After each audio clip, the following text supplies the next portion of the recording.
Welcome to this Legal Insight brought to you by Dennis Kenyan Advocate. Today we explore an important issue, the consequences of ignoring court orders in Kenya.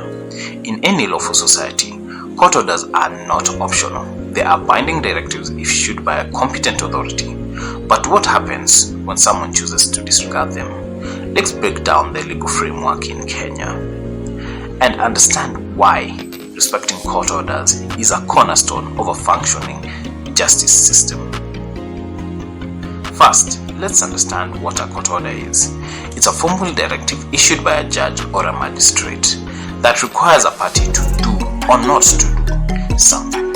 Court orders can include injunctive orders, where you stop certain actions like evictions. Mandatory orders requires actions like reinstating someone. Declaratory orders clarifying legal rights. Failing to comply with any of these can lead to contempt of court.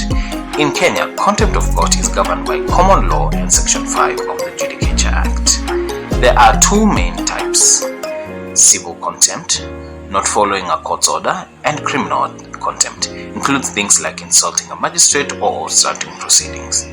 Consequences include fines, imprisonment, enforcement orders like attaching property, and damage to one's reputation, especially for public institutions. Kenyan courts are clear. No one is above the law.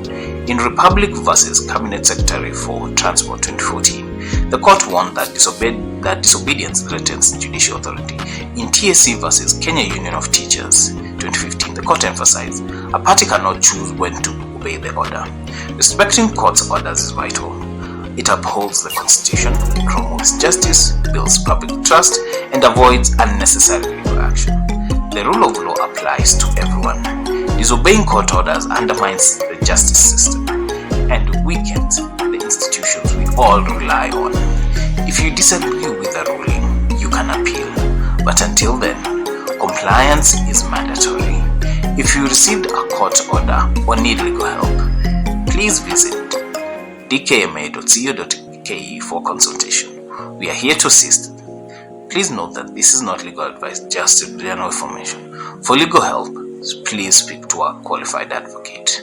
Thank you and see you next time.